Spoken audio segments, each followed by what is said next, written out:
శ్రీరామ్.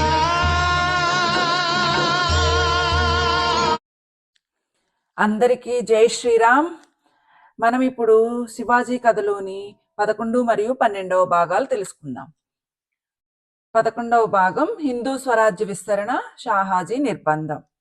మనము ముందు భాగంలో తెలుసుకున్నాం కదా, శివాజీ తోరణ దుర్గంపై మెరుపు వేగంతో దాడి చేసి ఒక్క రక్తపు బొట్టు కూడా చిందకుండా దానిని స్వాధీనం చేసుకున్నాడని.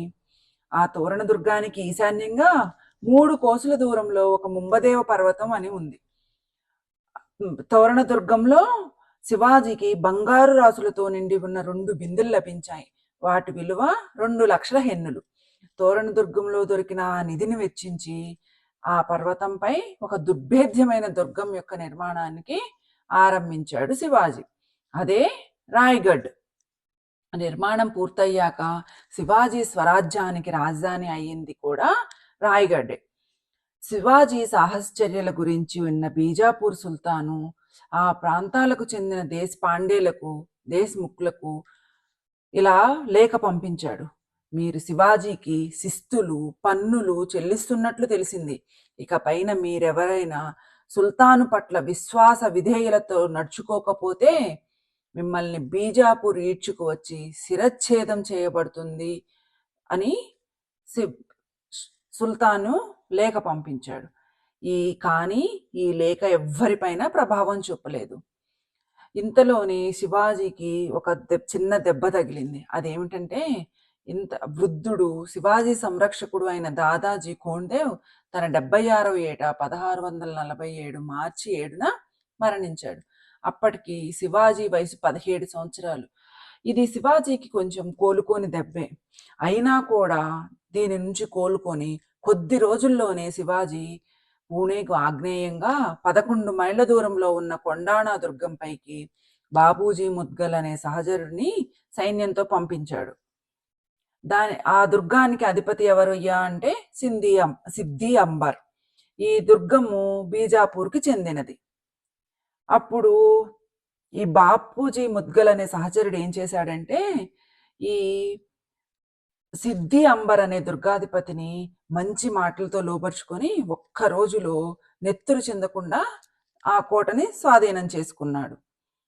ఈ తర్వాత ఈ కోట స్వాధీనమైనాక శివాజీ ఏం చేశాడంటే, అంతటితో ఆగకుండా చాక్న్, సిరవల్, సుభన్ మంగళ్ కోటల్ని శివాజీ హస్తగతం చేసుకున్నాడు.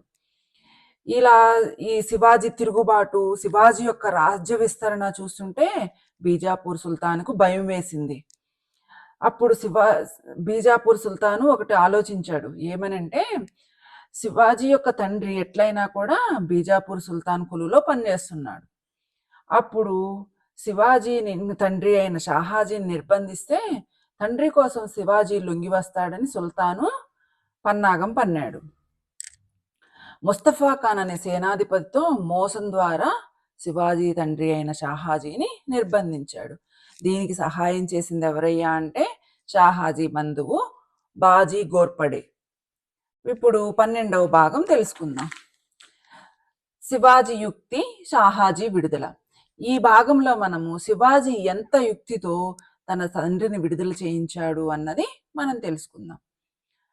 జింజీ కోటను బీజాపూర్ సైన్యం ముట్టడించి ఉన్న సమయంలో షాహాజీ నిర్బంధించబడ్డాడు. అతడు ఆ జింజీర్ కోటలోనే 6 నెలలు బందీగా ఉంచాడు.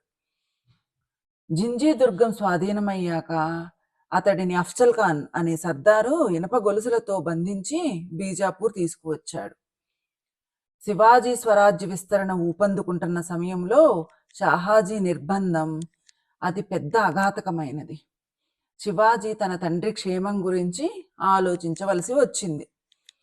మనం చెప్పుకున్నాం కదా, ఈ 2 అఘాతాలు అంటే, ఒకటి శివాజీ యొక్క సంరక్షకుడైన కోండ్జే మరణం ఒకటి, ఇంకొకటి తన తండ్రి అయిన షాహాజీని నిర్బంధించబడటం. ఈ 2 కూడా శివాజీకి కొంచెం అఘాతకంని సృష్టించాయి.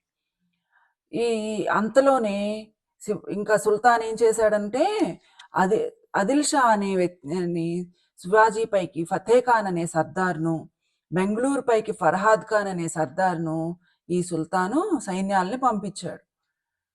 షాహాజీ కుటుంబాన్ని మొత్తంగా తుదముట్టించటమే ఈ ఎత్తు. మొత్తంగా శివాజీ మహారాజ్ నీలకంఠరావు అధీనంలో ఉన్న పురందర్ కోటను హస్తగతం చేసుకొని దాడికి వచ్చిన ఫతేఖాన్ను చిత్తుగా ఓడించి తరిమేశాడు. అదే సమయంలో శివాజీ అన్న సంభాజీ బెంగళూరుపై దాడి చేసిన ఫర్హాద్ ఖాన్ను ఘోర పరాజయం పాలు చేశాడు.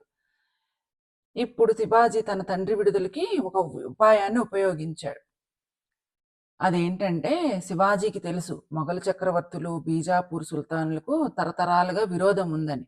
అప్పుడు శివాజీ మొఘల్ చక్రవర్తి షాజహాన్కు ఒక లేఖ పంపించాడు. ఆ లేఖ సారాంశం ఏంటంటే, శివాజీ, నేను నా తండ్రి షహాజీ మొఘల్ సింహాసనానికి సేవ చేయగలుగుతున్నాం, కానీ బీజాపూర్ సుల్తాను మోసంతో మా తండ్రిని చెరలో పెట్టాడు. ఆయన్ని విడుదల చేయిస్తే మేము వెంటనే మీ సేవకు హాజరు కాగలం అనేది ఆ లేఖ సారాంశం. ఈ లేఖ పంపించిన విషయము బీజాపూర్ ఆదిల్ షాకి తెలిసిపోయింది. అప్పుడు బీజాపూర్ ఆదిల్ షా భయపడ్డాడు. ఏదైనా షాహాజీకి అన్ని హాని చేస్తే తను ఢిల్లీ సుల్తాన్ యొక్క కోపానికి గురవుతాడని భయం వేసింది.